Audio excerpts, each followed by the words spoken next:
Hello दोस्तों, कैसे हो आप सब। हमारे देश में दिन प्रतिदिन बहुत से लोग आपराधिक घटनाओं को अंजाम देते हैं और अपराध भी ऐसे ऐसे कि लोग सोचने पे मजबूर हो जाए। तो आज हम बात करेंगे एक ऐसे ही इंसान की जिसे दुनिया बिकनी किलर के नाम से जानती है। एक ऐसा इंसान जो दक्षिणी पूर्व एशिया के हिप्पी ट्रेल पे आने वाले पर्यटकों को अपना शिकार बनाता था, जो पहले उनसे दोस्ती करता, फिर उनको नशीले पदार्थ देता और फिर उनकी हत्या कर देता।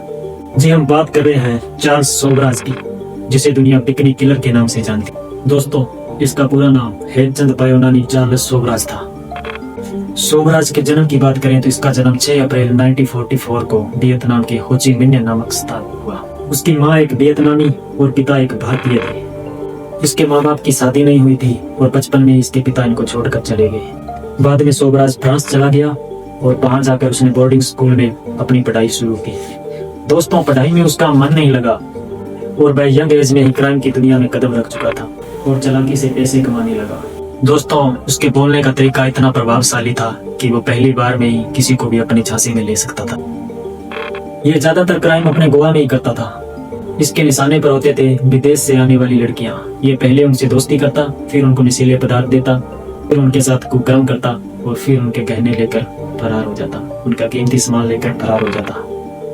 दोस्तों, इसकी पहली गिरफ्तारी 1972 को भारत में हुई। इसने दिल्ली के अशोका होटल में एक ज्वेलरी शॉप के अंदर गहनों की चोरी की और ये चोरी इसने उस होटल की एक डांसर के साथ मिलकर की। और हाँ दोस्तों, यहाँ पर ये पकड़ा भी गया। पकड़ा कैसे गया कि ये भागते हुए अपना पासपोर्ट कमरे के अंदर भूल गया, जिसके कारण ये पकड़ा गया और दोस्तों इसको तिहाड़ में डाल दिया गया। सोबराज के ऊपर 15 से 20 लोगों की हत्या का मामला दर्ज था। दोस्तों, इसको सौंपता नए कपड़े, नए जूते, नए चश्मा, परफ्यूम्स, और परफ्यूम्स भी इतने महंगे महंगे। जेल में होने के बावजूद भी दोस्तों इसे लड़कियां मिल नहीं आती और ये इन्हीं चीजों का प्रयोग करता। जब इससे कोई लड़की वहां पे मिलने आती तो ये पहले से ही नए कपड़े, चश्मा, परफ्यूम लगाकर तैयार रहता। इस सामान से इसके जेल का कमरा भरा हुआ था।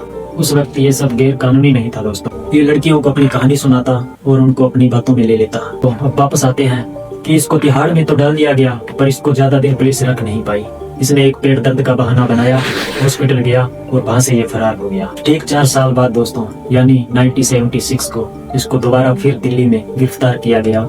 जुर्म एक विदेशी महिला का पासपोर्ट हथियाने में फेल हो। सोबराज को तिहाड़ में C क्लास के कैदी नौकर के तौर पे मिले हुए थे दोस्तों।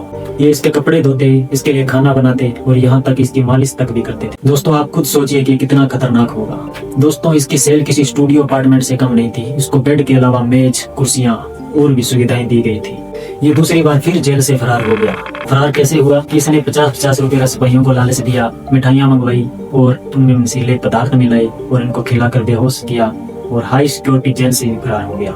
इसके ठीक 23 दिन बाद उसको गोवा में फिर गिरफ्तार कर लिया जाता है। इस पर नेपाल, भारत समेत कई देशों में हत्या के मामले दर्ज थे। आखिरकार इसको 19 साल की सजा हुई और इसको जेल में डाल दिया गया।